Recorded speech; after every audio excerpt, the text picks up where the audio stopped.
It's very rare. So I don't like. I think that's a real overreaction to start changing rules because something happened for the first time in 20 years. Or when I don't even know when the last time it happened. And I think it's very plausible. You talking about dudes who are picking up families and moving. Yeah, you should definitely have a right to change your mind. I'm all about that. And then the other thing about this is, and I just heard this earlier, is that during this little hiatus part, this is where the NBA does its bookkeeping and its auditing to let the teams find out what exactly the salary cap is going to be before they start signing these players officially. So the NBA as an organization needs this time as well. It's not just for the players to have this little, hiatus to sit on their hands and think about the decision they made. No, there's business going on in the background before tonight at 11 p.m. happens, where guys can officially put their pen to paper and sign their deals with their new or previous prospective teams. The other thing I wanted to mention about the DeAndre situation was there is another rumor that his agent, Dan Fagan, and all this stuff is, I think it was first reported by Michael Eaves of ESPN. His agent tried to kind of strong-arm Doc Rivers into trading. If you want DeAndre to stay, you got to trade Chris Paul. Yeah, good luck. Yeah, I mean, because then that means I have to re-sign my son. Because you seen this kid? You remember how it looked when Chris Paul got hurt with the ankle or whatever it was, the knee or the thigh, whatever it was, and Austin Rivers had to play the point guard. It just kind of was different. It was a little bit different than the perennial all-star playing point guard for the Clippers. And this whole DeAndre Jordan thing was going to be, like, we talk about the effect that it would have on the Cavs. Mark Cuban saying they would have to tank. But here's the deal. Here's what's really good. Blake Griffin would be the tallest person on that team if they lost DeAndre Jordan at 6'9". And Big Baby, Glenn Davis at 6'6" would probably be your center. Yeah, effing joy that product. You ain't throwing no lobs to Big Baby. I promise that. Straight bounce passes to Big Baby. Yeah, that's it. Chest pass. And then pass. The other thing about that, seriously though, that would cause now Blake Griffin has to play more on the inside now. He has to be more of an inside presence, where here recently he's found his way moving further and further away from the basket offensively, not taking those hard hits anymore. So that's another kind of cascading effect of losing a guy like DeAndre Jordan. Now, if you guys hadn't been following this, it's not a done deal yet. Many people are assuming that it is. Mainly because DeAndre, a lot of people feel like he didn't want to leave anyway. He felt the pressure from whoever to make a jump to the Mavericks, but inevitably staying with the Clippers. I mean, he's probably in the best position of any free agent, to be honest with you. Besides, I guess, LaMarcus Aldridge, because we talked about this last week or maybe the week before this, that there's two things that these guys are looking for. Like, they want to get paid, but they still want to win. And very, very rarely do you get both. Most of the times you end up like Carmelo Anthony. Get all the money, you're going to lose a bunch of ball games. Joe Johnson, you get a bunch of money, but you're going to lose a bunch of ball games. You got to do the LeBron James, Chris Bosh situation, cut your paycheck a little bit, go somewhere with somebody else and win some ball games. You got to do the Kevin Garnett, give up that $100 million salary and go play with, Ray Allen and Paul Pierce and Rajon Rondo. You win a couple championships.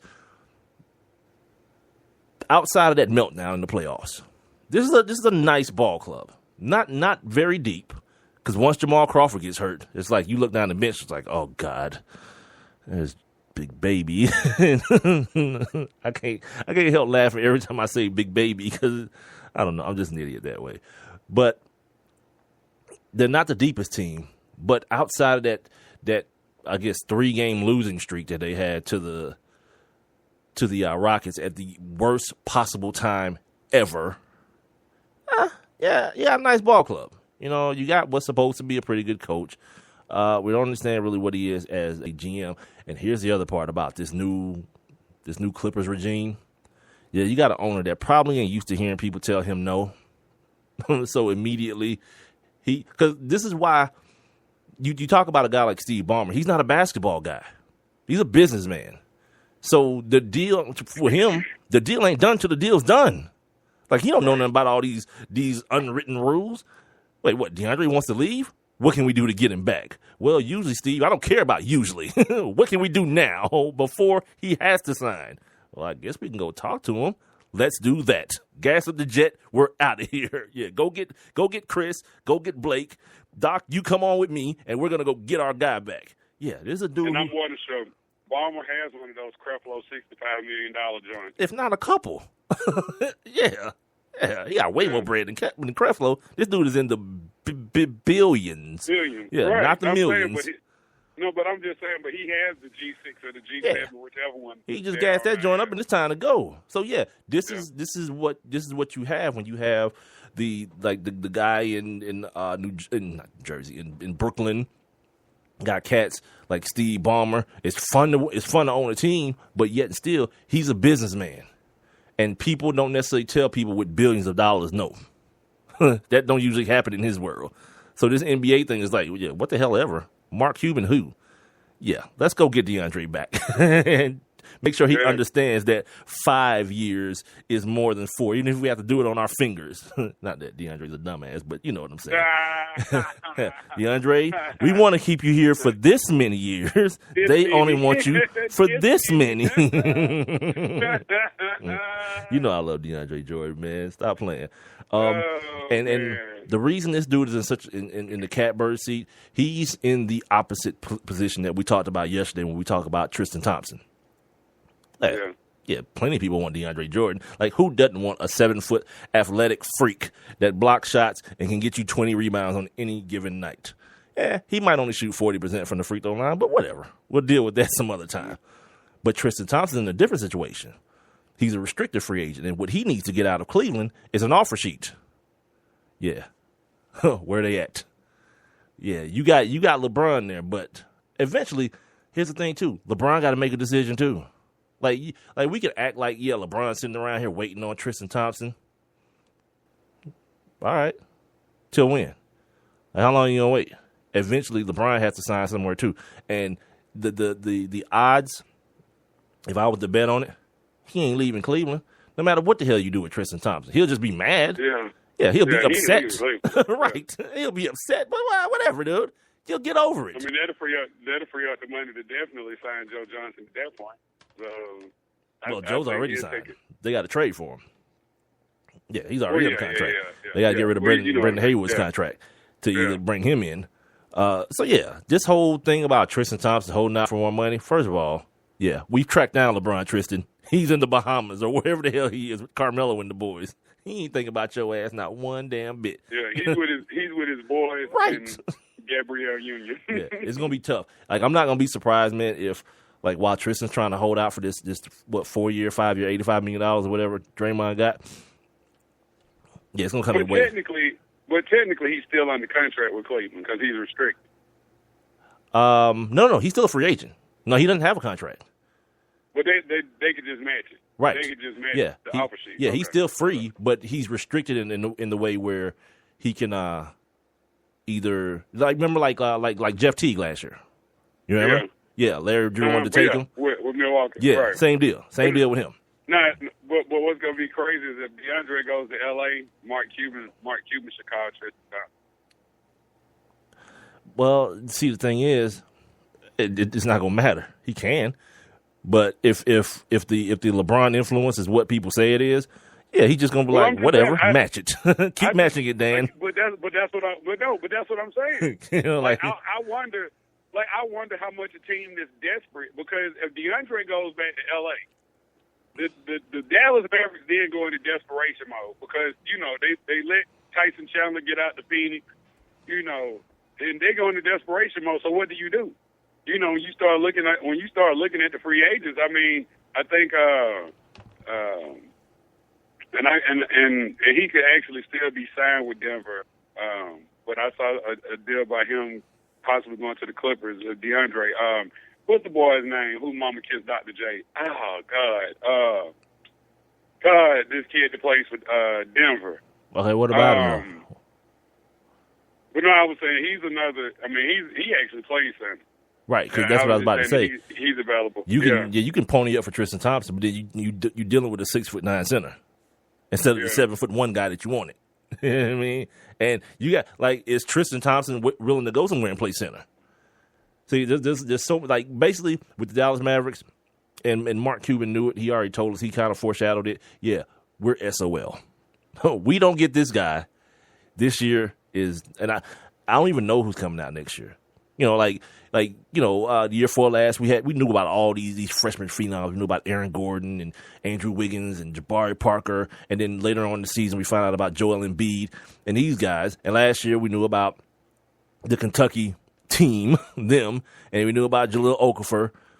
But this year, I'm not really hearing any buzz about any kids coming out of high school. I mean, maybe I'm not looking for it, but I wasn't looking for Jabari Parker either or Jahlil Okafor. Well, here's the thing.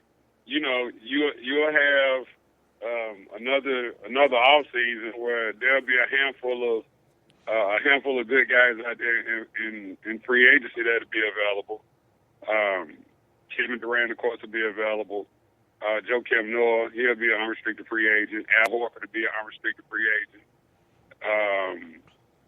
Who else do you have out there? Luol Deng. Brandon Jennings. Anthony Davis just signed that new deal, so you can take him off the list. Mm-hmm. Michael Kidd-Gilchrist will be a restricted free agent going into the summer. Who else? They need a big. And that's it. And that's they need a big. Well, yeah. Yeah. Well, Mozgov will be available. What were you going to say? Oh, I thought you were going to say Joakim Noah. That's called damaged goods. That's what Joakim Noah is. He has less offensive game than DeAndre Jordan without the athleticism. He's a try-hard guy. He's one of those energy dudes, try-hard dudes. But, his body's started to break down on him over the last couple of years. And by the time, it's time for him to get a new deal, all that's going to come up. And especially, it's it's with the Lakers. Same thing with them. Yeah, they wanted DeAndre and LaMarcus Aldridge, and they end up with Roy Hibbert. I feel that same way about Dallas if they end up bringing in a dude like Joakim Noah. And, everybody likes Joakim Noah, but... what if Roy Hibbert has a career? What if he does career numbers in L.A.? Well, here's the thing. He's 7'6" and black. What are you supposed to do? Right. Yeah, you don't get no extra credit. You 7'6" and black. You ain't Sean Bradley B. Yeah, do something with it. If I ever walk into a Foot Locker and see some 7'2" dude working there, I might just kick him in the balls. What are you doing here? What's happening? This 23-year-old dude helping me try on Jordans. Yeah, you're a waste of height and ethnicity. Yeah, I'm good. I'm good on somebody 7'2" helping me with shoes. I'm good on that. Right. Move. Yeah. Get that little girl to come over here, the little high school chick. Let her help me. You go somewhere and work on your game, dumbass. Yeah, the chick with the braids. Yeah, let's do that. Yeah. So I mean, Roy, and then he may have a career year, but again, what is that? You know what I mean? It's like somebody. It's like a homeless dude making the most money I've ever made in my life this year. What is that, dude? $50? I don't know. Yeah. So, it's going to be very, very interesting to see what happens with this whole not Tristan Thompson. Sorry, I'm looking at a picture of him because I had to see how tall he was. This whole DeAndre Jordan situation, and we'll definitely know. He was go ahead. Mark Cuban go cry when he get in the car at the club. If he go back there, if he say he going back to L.A., Mark Cuban go cry. It might be bad. I don't know who their GM is. Yeah, it might be bad for him, dude. And then the other thing about that, too, is, this is his boy.